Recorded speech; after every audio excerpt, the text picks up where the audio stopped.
نحمدہ ونصلی علی رسولہ الکریم اما بعد فاعوذ باللہ من الشیطان الرجیم بسم اللہ الرحمن الرحیم.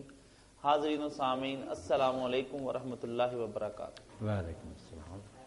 ہم اپنے پروگرام الدین الخالص لے کر ایک دفعہ پھر آپ کی خدمت میں حاضر ہوئے ہیں اور مولانا صاحب سے سوالات کا سلسلہ شروع کرتے ہیں. مولانا صاحب، ابھی ایک سوال موصول ہوا ہے کہ کچھ لوگ کہتے ہیں کہ دین کی تکمیل نبی کریم صلی اللہ علیہ وآلہ وسلم کی زندگی میں ہو گئی. امام حسین کا قیام تکمیل دین کے بعد کا واقعہ ہے، تو اس کا اتباع کیوں ضروری؟ ذرا وضاحت فرما دیں. دین کی تکمیل اللہ کے رسول علیہ السلام کے زمانے میں ہوگی، مگر اس کے احکام جو نا ان پر عمل کی نوبت بعد میں بھی آئی. مثلا باغیوں کے ساتھ جنگ حضور کے دور میں کوئی نہیں ہے. آپ کے زمانے میں جنگیں ہوئی نا وہ کفار سے، مشرکین سے، ان لوگوں سے. مسلمان باغی ہو جائے نا اسلامی حکومت کے خلاف، اس کی کوئی جنگ نہیں. یہ جنگ پھر حضرت علی رضی اللہ عنہ کی لڑنی ہے. اسی لیے نا امام ابو حنیفہ، امام شافعی سب کہتے ہیں کہ اگر علی رضی اللہ تعالیٰ عنہ کی یہ جنگیں نہ ہوتی تو ہم باغیوں کے بارے میں اسلام کے حکام سے ناواقف رہ جائے. کوئی پتہ نہ چلتا کہ باغی جو ہیں ان کے مال کے ساتھ کیا کیا جائے. وہ مال غنیمت بنے گا یا نہیں؟ ان کی عورتیں اور وہ بچے جو ہیں لونڈیاں غلام بنیں گے؟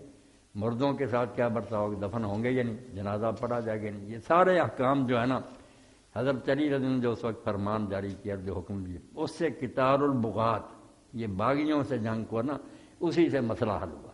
بیان حضور نے کر دیا کہ باغیوں کے ساتھ، مگر یہ احکام جو ہے نا ان پر عمل حضرت علی کے دور میں. اسی طرح اگر خلیفہ بگڑ جائے، یہ تو ہے کہ خلیفہ نیک تھا، لوگ بگڑ گئے، بغاوت.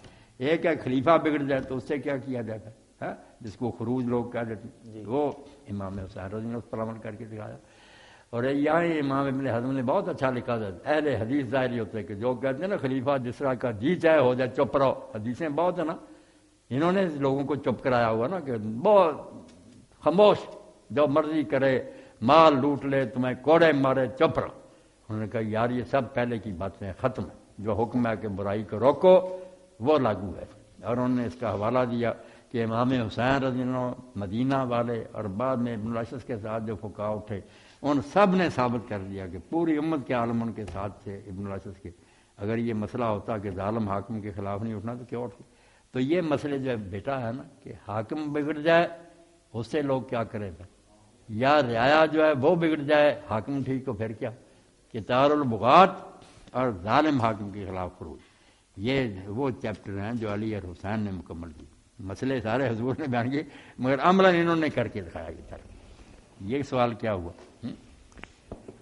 جی، اسی کے ساتھ ایک ساتھی کا سوال ہے، وہ ناروے سے پوچھتے ہیں کہ قرآن پاک میں ایک جگہ آیا ہے کہ اے نبی ہم نے آپ کو قرآن اور سبع مثانی دی ہے. اس سبع مثانی سے مراد فاتحہ ہے کہ نہیں؟ اس کے بارے میں وضاحت فرما دیں اور یہ بھی بتا دیں اس کو سبع مثانی کیوں کہا جاتا ہے.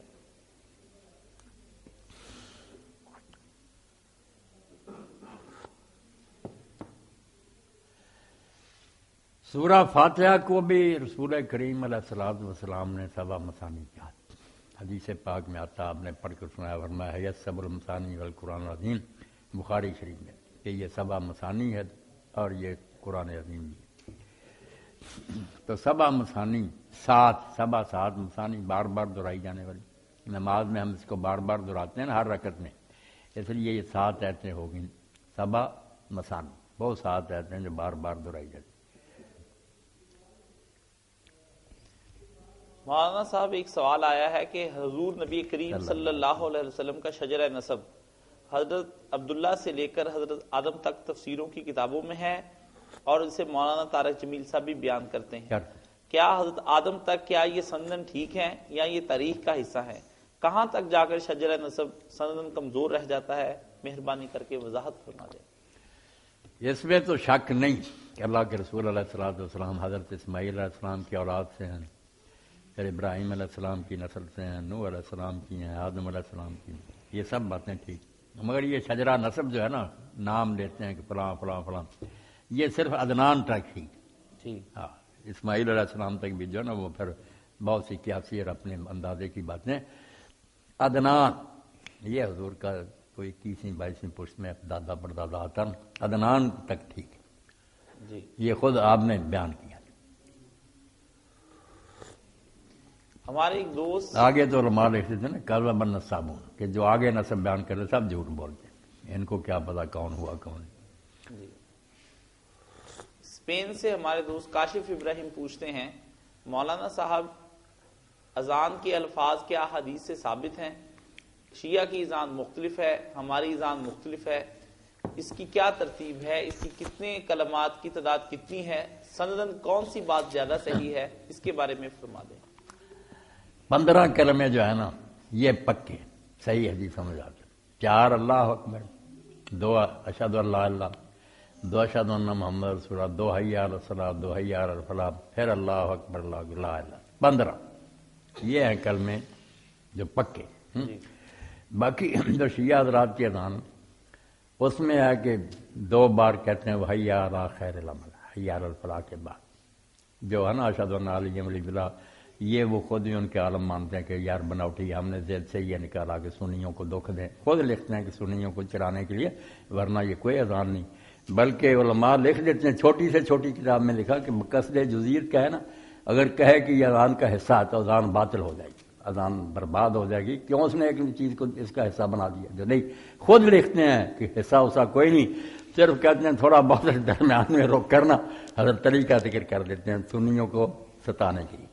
جیسے ہمارے کوئی سنی بھائی ہمیں ستانے کے لیے الصلاۃ والسلام علیکہ یا رسول اللہ وغیرہ اذان سے آگے پیچھے پڑھتے ہیں، مانتے وہ بھی ہے کہ یہ اذان کا کوئی حصہ نہیں، بس پڑھتے ہیں قید حدیث دیوبندی چریں ساری شرارتیں. اذان سب مانتے ہیں، اللہ اکبر سے شروع لا الہ پر ختم. حی علی خیر العمل ٹھیک ہے، وہ اگر کوئی کہے کوئی بڑی بات نہیں، کبھی کبھی کاشف بھی اگر کہہ لیا کرے تو درست ہے، کیونکہ حضرت ابن عمر جیسے ابو ماما کئی صحابی، ابن تیمیہ خود مانتے کہ یہ پکا نہیں تھا. کبھی کبھی اصحاب رسول نے اپنی اذان میں، اور یہ امام بہقی نے باب بھی مانا بیٹا سنن کو پڑھ کہ ان لوگوں کا بیان جب اپنی اذان میں حی علی خیر العمل کہتے تھے، تو وہاں امام زین العابدین کا بھی حوالہ دیا کہ انہوں نے کہا یہی پہلی اذان ہے. اس کا کلمے کا کوئی ڈر نہیں، یہ اچھی بات ہے. ابن تیمیہ رحمۃ اللہ علیہ مانتے کبھی کبھی بعض اصحاب نے یہ کہہ رہے تھے.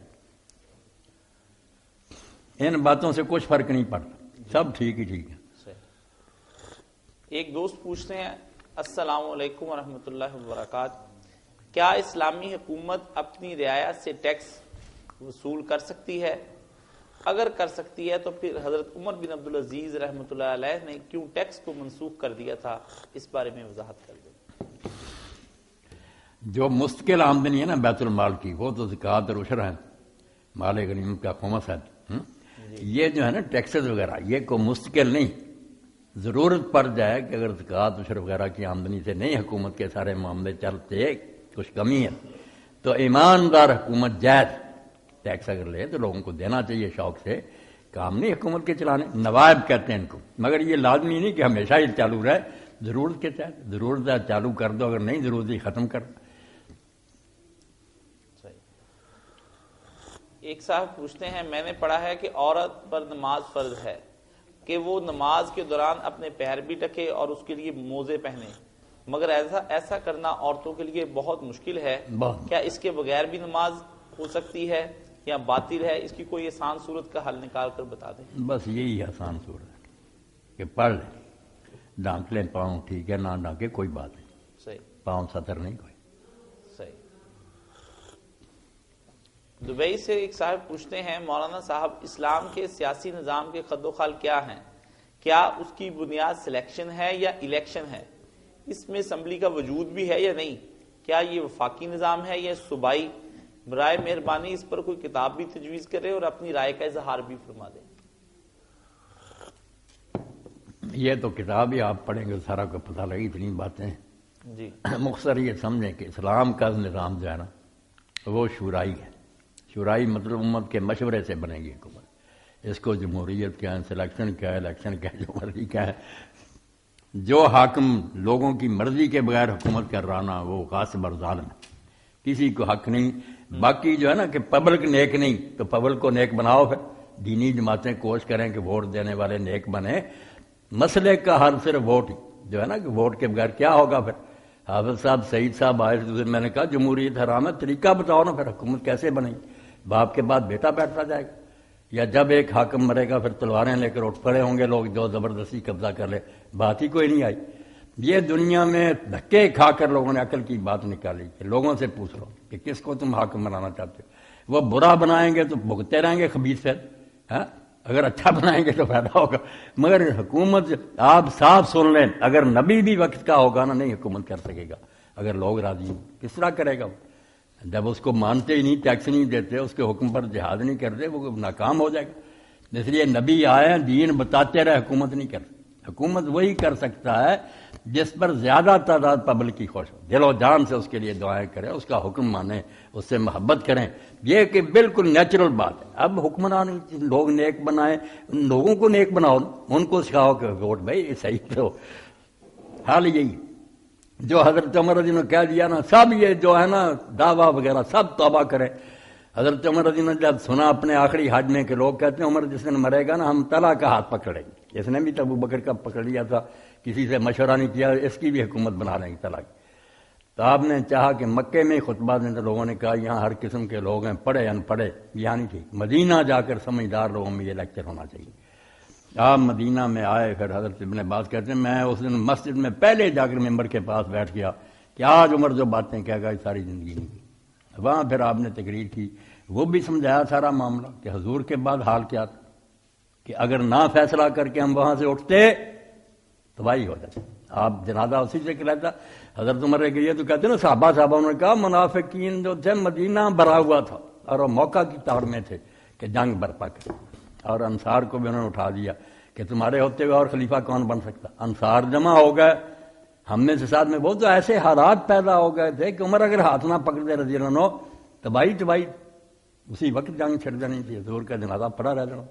یہ سنا کر انہوں نے کہا وہ ہنگامی حالات تھے، اب نہ ابو بکر جیسا ہے کوئی آدمی کہ لوگ اس کو مان لیں، اس کو بھی وہ ایسا تھا کہ سب مان لیں کہ اچھا آدمی ہے۔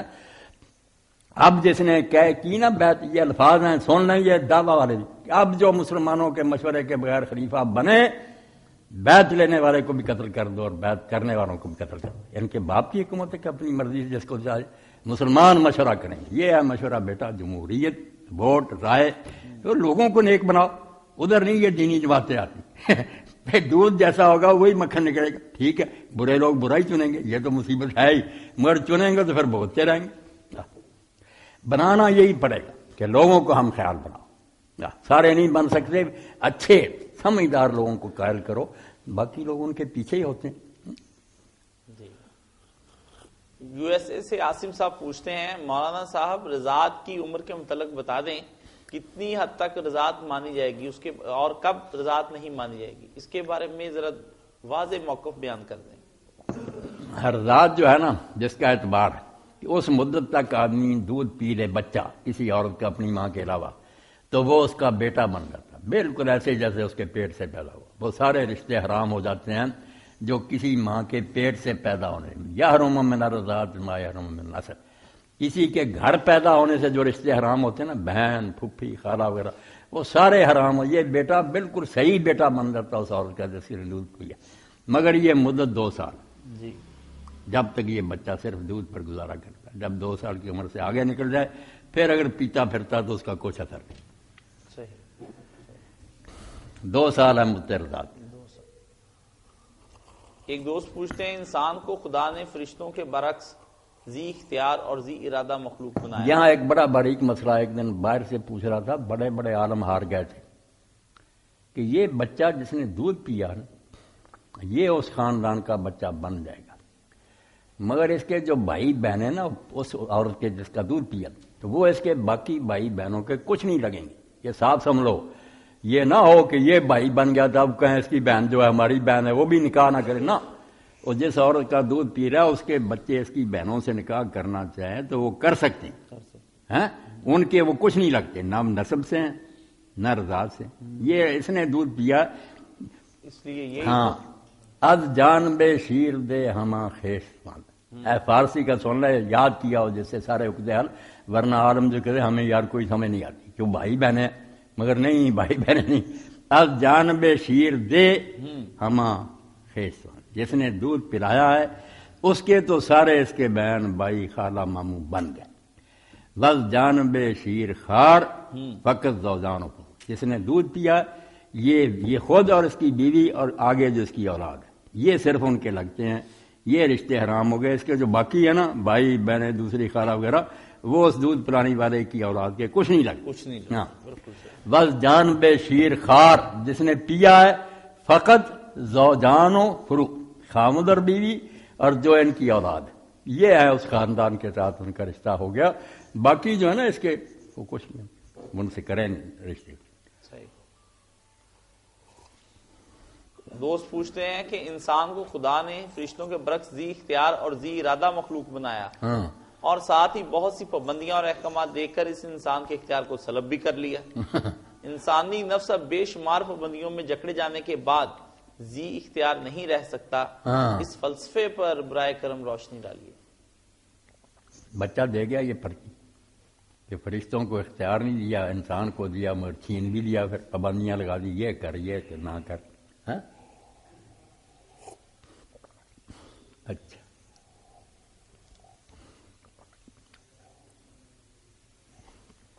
یہاں ایک بات تو پہلے آپ سب سنیں، جو سب لوگوں کے الٹ ہے کہ فرشتے ذی اختیار مخلوق ہیں۔ فرشتوں کو جو کہتے ہیں نا مختار نہیں، بالکل غلط بات ہے۔ فرشتے جن اور انسانوں کی طرح مختار ہیں، وہ نیکی بھی کر سکتے ہیں، بدی بھی کر سکتے ہیں۔ ایک تو یہ پلے باندھنی بات، اگر اختیار نہ ہوتا تو جو اللہ کہتا ہم نے انہیں سجدے کا حکم دیا، فسجدت الملائکۃ کلھم اجمعون، سب کے سب فرشتوں نے اکٹھا سجدہ کیا۔ یہ تعریف کرنے کا کیا تو، اگر وہ بے بس ہیں انہیں کرنا ہی تھا تو یہ تعریف کا کیا فائدہ؟ نہیں، تعریف کی کہ شاباش ہے، وہ اول نمبر آئے کہ سب نے سجدہ کیا، کلھم، سب کے سب، اور یہ بھی کہ اکٹھا، آگے پیچھے بھی نہیں کہ کچھ نے پہلے کر دیا کچھ نے بعد میں دیکھ کر کیا، ایسا بھی نہیں، سب یکدم سجدے میں گئے، اول نمبر۔ دوسری پارٹی فیل، شیطان اور اس کے ساتھی انکار کر دیا۔ تیسری درمیان میں کہ جنہوں نے غلطی کی، آدم علیہ السلام نے دانا کھایا مگر توبہ کر لی، یہ دوسرے نمبر پر پاس ہو گئے، غلطی ہوئی تھی مگر توبہ کی وجہ سے یہ بھی پھر تین گروہ وہاں آ گئے۔ فرشتے اول نمبر، پہلے ہی حکم مانا، آدم دوسرے نمبر پر کہ غلطی کی توبہ کر لی، شیطان اور اس کے چیلے مردود کہ غلطی کی اور ڈٹ گئے کہ نہیں توبہ کر۔ تو فرشتے با اختیار ہیں بالکل، ان میں یہ نہیں کہ اختیار نہیں، سب کچھ اختیار ہے، مگر یہ ان کی نیکی ہے۔ لا یعصون اللہ ما امر، پڑھے لکھے لوگ کی تعریف کیوں اللہ کر، اگر وہ کر ہی نہیں سکتے کہ وہ اللہ کے حکم کی نافرمانی نہیں کرتے۔ وَيَفْعَلُونَ مَا یُؤْمَرُونَ، جو حکم دیا جاتا وہ کرتے، شاباش، بہت اعلیٰ، عباد مکرم، نیک بندے۔ تو یہ فرشتوں کو گرائے نا کہ اختیار کوئی نہیں، یہ مشینیں نہیں، وہ بالکل اختیار ہے مگر وہ حکم مانتے، نیک۔ جو کہتے ہیں کہ انسان کو اختیار دیا چھین لیا، وہ چھین نہیں لیا، پابندیاں ہی تو نشانی ہے اختیار کی۔ اختیار جو ہوتا پابندی اس پر لگتی، جو پہلے ہی بے بس ہو اس پر پابندی کیا لگنی؟ میں کہتا کاش جھوٹ نہ بولنا، تو جھوٹ بول سکتا ہے نا، تبھی کہتا اگر تم بول ہی سکتا تجھے پابندیاں خود دلیل ہیں کہ انسان با اختیار ہے، مگر اس کو بتایا جاتا کہ یہ کام کرنے ہیں یہ کام نہیں، آپشن ہے نا اس کے بعد دونوں کر سکتا، تو اچھی بات پھر بات خدا بتاتا کہ یہ فائدے کے کام کرو۔ تو یہ خود جبر جو ہے نا، جبر کیا کہنا، یہ پابندیاں اختیار کی علامت، یہ مختار ہے۔ جو مخلوق بے بس ہیں ان کے لیے کوئی شریعت نہیں ہوتی، ان کو کیا کہنا کہ یہ کرو نہ کرو، وہ تو درخت ہیں، دریا پار سورج چاند جکڑے ہوئے چل رہے ہیں، ادھر ادھر ہو ہی نہیں سکتے۔ انسان ہو سکتا ہے غلط جانا چاہے غلط، اس لیے مگر تباہ ہوتا ہے نا، پھر اللہ تعالیٰ کا کام ہے، اگر وہ پابندیاں نہ لگائے تو پھر اللہ قصد سبیل میں نہ جائے۔ آپ دیکھیں، آپ اسٹیشن پر جاتے ہیں، وہاں کئی پلیٹ فارم ہیں، اگر وہ بتائیں نہ کہ ریل گاڑی کس پلیٹ فارم پر آئے گی تو مسافر تو پریشان ہی ہوں گے۔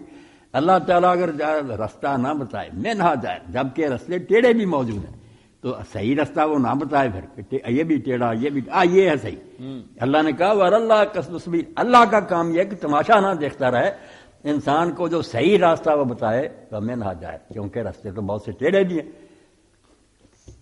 تو یہ رہنمائی کرنا اس کے اختیار کے احترام ہے، اور اس کو نا زبردستی نہیں بلکہ سمجھایا جاتا کہ یہ کر یہ نہ کر، آگے اس کی مرضی، اما شاکرم اما بے بس تو تب ہو جاتا کہ یا نیکی کرتا یا بدی نہیں، بے شک یہ نیک بنے یا بد بنے، اس کی مرضی، راستے دونوں بتائیں، انا ہدینا السبیل اما شاکرم اما کفور، راستے بتا دیے ہیں، اب یہ شکر گزار بنے گا انعام لے لے گا، نہ شکرہ بنے گا سزا پائے گا۔ یہ کوئی جبر نہیں رہنمائی کی ہے اس کی، تجھے راستہ بتا دیا، آگے تیرا کام ہے۔ مولانا صاحب ابھی آپ نے فرمایا کہ رضاعت 2 سال کی عمر کے بچے تک کی ہے، مگر اما عائشہ صدیقہ رضی اللہ تعالیٰ عنہ والی حدیث اس کے برعکس لگتی ہے، وضاحت فرما دیں۔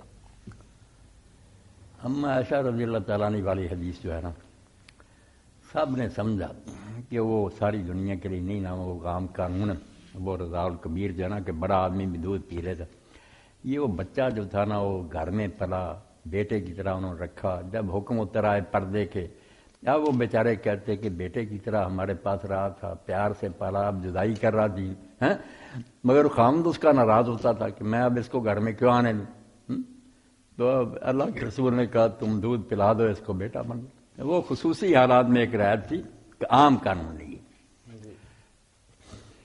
اسی کے ساتھ ہمارا آج کا پروگرام ختم ہوتا ہے۔ وآخر دعوانا ان الحمدللہ رب العالمین۔ جزاکم اللہ، خوش رکھے اللہ سب ساتھی۔